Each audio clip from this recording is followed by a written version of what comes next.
Aujourd'hui, j'ai le très grand plaisir d'accueillir Yannick Semet, thérapeute, qui nous tiendra compagnie pour plusieurs semaines. Yannick, c'est une vraie boîte à outils et elle a accepté de participer à une série d'interviews portant sur plusieurs thématiques en lien avec son métier de thérapeute. Aujourd'hui, on retrouve Yannick pour une seconde fois. Dans l'épisode précédent, épisode 28 du podcast Harmonie énergétique, Yannick nous a surtout parlé de son parcours. Aujourd'hui, elle va plutôt nous expliquer comment elle est parvenue à associer plusieurs pratiques et surtout à jongler entre thérapie et les soins énergétiques. Yannick, bonjour. Alors Yannick, est-ce que toi, tu sépares vraiment ces pratiques ou tu as plutôt tendance à les faire toutes en même temps et comment tu es parvenue à associer tout cela? Alors, je vais être très claire, au début, c'était un peu compliqué parce qu'au début, j'ai voulu faire comme les thérapeutes classiques. Donc, du coup, c'était une séance d'énergétique et tout ça. Et en fait, je ne sais pas faire du tout. Naturellement, je mélange tout. Du coup, j'arrivais pas à m'en sortir, par exemple, tout simplement sur le prix des séances, en fait. Donc, très vite, je me suis dit, ah, tout est au même prix. Comme ça, je peux faire tout ce que je veux pendant la séance et je le fais au feeling, en fait. Et donc, si la personne, elle arrive pliée en deux, et ben, même si elle venait pour une thérapie classique, je vais l'allonger sur la table de Reiki et on va à la fois discuter de ce qui va pas et à la fois utiliser mes mains pour faire une séance énergétique. Parce que je sais pas faire, laisser la personne pliée en deux en ayant mal et lui dire, bah non, aujourd'hui, c'était qu'une séance de thérapie classique. Tu vois, ça, je sais pas faire. Euh, cette semaine, j'ai eu un monsieur qui avait mal au dos. Il est arrivé pour un mal de dos et bizarrement, on a commencé à travailler sur un arrêt de cigarette. Et en fait, ça l'a fait rire parce que je discutais avec lui, je commençais à poser des questions, à déposer des questions. Et d'un coup, il a pris un fou rire. Et je lui dis, ah oui, je sais, je suis trop indiscrète. Il me dit, non, non, c'est bien. Et en fait, j'étais en train de lui donner des pistes pour l'aider à arrêter la cigarette. Et en fait, j'ai commencé tout simplement, sans m'en rendre compte, un travail de thérapie. Ouais, ouais. Donc en fait, machinalement, je mélange les deux. La personne, il va y avoir quelque chose qu'on peut régler en fleurs de bac. Les fleurs de bac, c'est aussi quelque chose qui est en ligne de fond, tu vois. C'est quelque chose que j'aime bien parce que c'est un produit qui va venir travailler après moi. Et c'est un peu comme la bouée des gens que tu acheté à la mer dans une thérapie. Et s'il n'y a pas les fleurs de bac, ils n'ont pas de bouée. Alors, ceux qui me connaissent bien vont me dire si, si, il y a toujours Yannick dans la poche parce que Yannick, on peut décrocher notre téléphone, notre mail, notre texto. En permanence, elle répond. Ça, c'est vrai. Mais il y a aussi la bouée fleur de bac. Et du coup, le fait de faire un flacon en fleurs, ça permet les 15 jours qui vont, ou la semaine, ou les 3 semaines qui vont se passer entre deux séances. Ça permet de les tenir, en fait, comme si on leur mettait une bouée. Et c'est ce que j'aime avec la technique des fleurs de bac, c'est que je les laisse pas sans rien en fait. Euh, Doucement, je les porte. Et ce que j'aime moi dans ma manière de faire de la thérapie, c'est de jamais abandonner les gens. Et c'est toujours de les avoir avec moi un petit peu pour les tenir comme une canne, comme une bouée. Mhm, Et le jour où je sais qu'on peut enlever la canne et la bouée, je l'enlève tranquillement. mhm, mhm. Ouais, ouais, Mais j'aime pas les laisser sans rien parce que je sais que en thérapie, on peut très vite recouler. Et c'est très violent. Et c'est quelque chose absolument. que je n'aime pas faire. J'aime pas cette violence. Donc, si on me le permet, ben, j'aime bien mettre quelque chose dessous pour éviter les rechutes trop brutales, en fait. D'accord. Donc, c'est pour ça que je peux faire du Reiki, comme je peux faire de l'hypnose, comme je peux faire, vous pouvez sortir avec un flacon ou j'envoie un flacon fleur de bac sur une même heure, en fait. Je peux faire les trois. Mhm. Enfin, les quatre même parce que je vais discuter, donc je vais faire les quatre. Ouais. Tout Mhm. à fait, c'est un peu comme ça qu'on peut le résumer. Il y a des gens qui arrivent en me disant, je veux faire de l'hypnose au téléphone. Et je Ouais. leur dis, OK, venez, on verra. Et en fait, souvent, c'est pas forcément ce qui sort pour le moment. On en fera, mais c'est pas forcément la méthode qui est le plus adaptée sur l'instant. Et ça, après, je leur explique tranquillement. Parce que souvent les gens ils arrivent avec une idée en tête, ils ont entendu, ils ont une amie qui a fait, mais la problématique de l'amie, ce qu'ils ont entendu, c'est pas forcément leur propre problématique.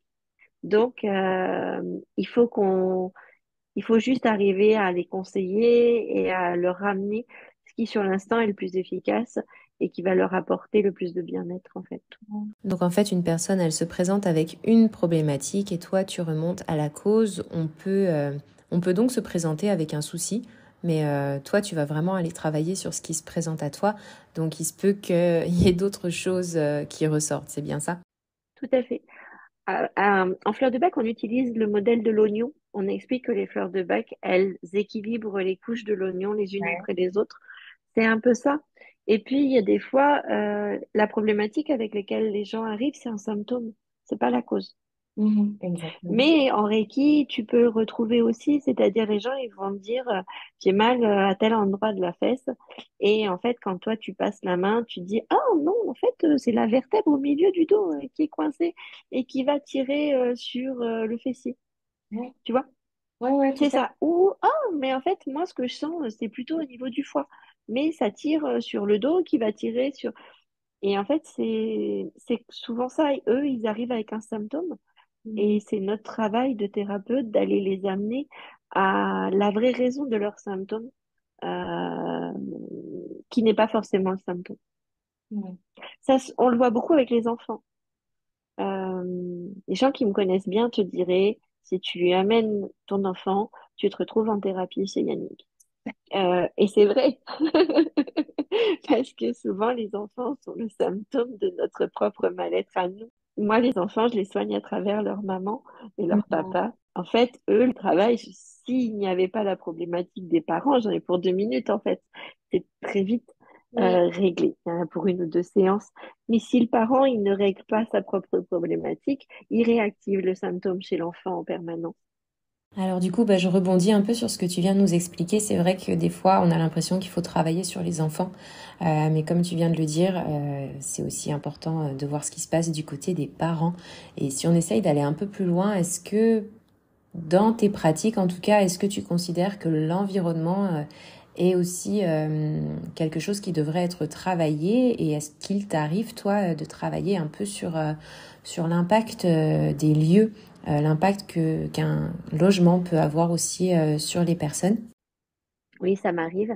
C'est un volet de mon métier que j'amène de manière délicate.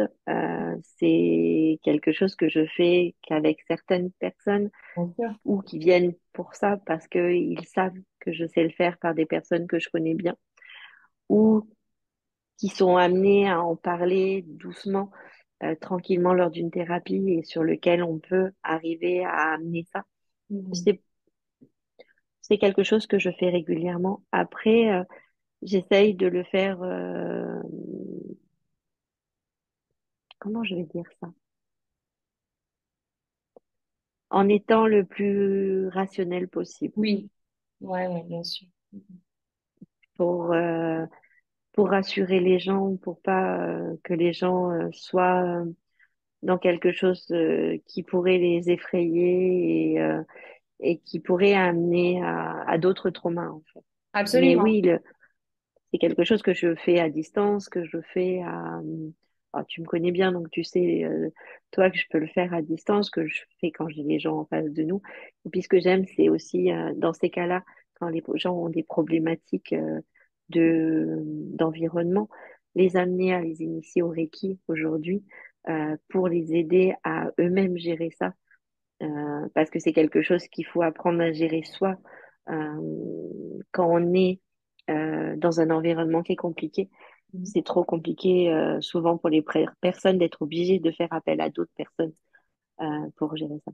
Oui. Donc c'est vrai que quand il n'y a pas de possibilité de changer d'environnement, le meilleur moyen c'est de savoir faire soi-même en fait. Ok, c'est clair. Et est-ce que tu penses que c'est le Reiki qui t'a amené à développer un peu les ressentis qu'on peut avoir dans les lieux, ou est-ce que c'est quelque chose qui était déjà que tu avais déjà ressenti au préalable? Oui, le Reiki, et puis après, moi j'ai un don particulier pour le sentir en fait. Mhm. Après, est-ce que c'est le Reiki qui a ouvert ce don particulier ou est-ce que c'est autre chose? voilà, j'ai appris à voir les auras, j'ai appris à ouvrir mes yeux et à voir ce qui peut être négatif ou pas. J'ai appris à ressentir dans les lieux ce qui était négatif et ce qui ne l'était pas au fil des années, au fil de mon évolution personnelle. Aujourd'hui, tu vois, tu as une aura superbe, euh, par exemple, qui est très claire, très lumineuse, c'est chouette, et très grande, parce qu'elle fait tout l'écran. Ah Donc, ouais. pour te donner un indice, c'est quelque chose que j'observe beaucoup chez mes patients, que ce soit à distance ou en présentiel, mais c'est pas toujours quelque chose qui est possible à exprimer aux gens parce que les gens sont pas toujours ouverts à cela. Et c'est là où est peut-être la difficulté, c'est d'arriver à nettoyer ça sans forcément leur dire, Ouais. ou de d'amener à leur dire sans forcément qu'ils captent tout Mhm. et de voir ceux qui sont capables de capter et ceux qui ne le sont pas, ceux qui sont prêts à capter et ceux qui ne le sont pas. Moi, je dis souvent que je fais le ménage Oui. et ça reste suffisamment vague Mhm. pour que les gens entendent qu'il y a quelque chose à nettoyer, mais ils peuvent le mettre sous beaucoup de choses, hein. Voilà. Ouais. Je l'entends et je le sens. Euh, Au fil des années, je me suis aperçue qu'il m'arrivait régulièrement de rappeler des patients que je n'avais pas depuis quelque temps et que en général, je tombe souvent au moment où ça va pas. Mhm. Mais parce qu'il y a quelque chose d'inconscient qui me pousse à le faire. Alors, ils ont envie ou pas d'en parler à ce moment-là, mais en tous les cas, je sais qu'il y a quelque chose en moi qui le sent. Souvent, j'ai des gens, quand ça passe pas, que je vais avoir juste à l'oreille. À l'oreille, je le sens également.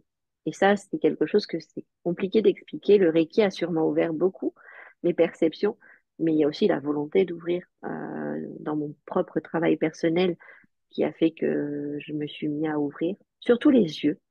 Oui, j'ai toujours entendu plein de choses. C'est assez problématique des fois parce que du coup, la personne est dans un état second, mais le thérapeute, lui aussi, est dans un état second avec les canaux beaucoup plus ouverts. Et il m'est arrivé des fois, dans certaines séances, de dire des choses qui n'avaient pas beaucoup de sens et de me dire, oh là là, mais qu'est-ce que je peux raconter? Et en fait, ça sort tout seul. Ouais. Voilà. Donc, et les yeux, ça a été plus long, plus dur. Aujourd'hui, c'est ouvert. Mhm. Mais voilà, ça a pris du travail. Et c'est vrai que doucement, j'essaye je l'utilise comme il me semble le plus adapté à la personne. Quand tu parles que tu arrives à percevoir les auras, donc tu as parlé de ce que tu ressens, est-ce qu'on pourrait parler un peu de clairvoyance dans ces cas-là? Si tu veux, après, moi, je dis que Laura, tu peux t'entraîner et réussir à le faire. Entraîne-toi sur des arbres. On voit très facilement l'aura des arbres. Moi, je me suis pendant des années entraînée à regarder l'aura des arbres. Mhm. Euh, Tu vois les arbres qui sont malades parce qu'ils ont une aura qui est toute petite et puis les arbres qui vont bien, qui ont des très grandes auras. Ouais. C'est très intéressant à faire. Et puis, tu le ressens aussi, l'aura, quand la présence des gens en public te gêne. Si toi, tu as une aura qui est assez grande, euh, et c'est ce que j'ai pu m'apercevoir à certains moments de ma vie, quand moi je vais bien, j'ai une aura qui est assez volumineuse. Du coup, les gens ont des auras qui rentrent dans la mienne, et en fait, des fois, c'est un peu embêtant. Ouais. Voilà, ils n'ont pas des auras qui sont toujours agréables. Et là, ben, moi, je me suis commencé à m'interroger en me disant, ouais, c'est bizarre. Et en fait, j'ai cherché, en fait, tout simplement à apprendre et puis à me protéger. Et c'est là que le Reiki vient en scène, c'est-à-dire que le Reiki me permet de me mettre en bulle quand j'ai un doute sur le fait que je vais me sentir bien avec la présence de l'aura des autres. C'est pas forcément les autres, hein, c'est des fois juste ce qu'ils peuvent dégager en moi.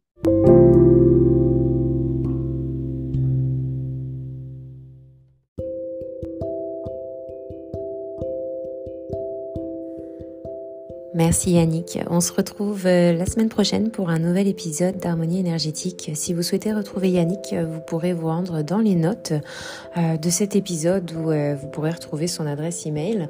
Je vous dis à très vite et prenez soin de vous.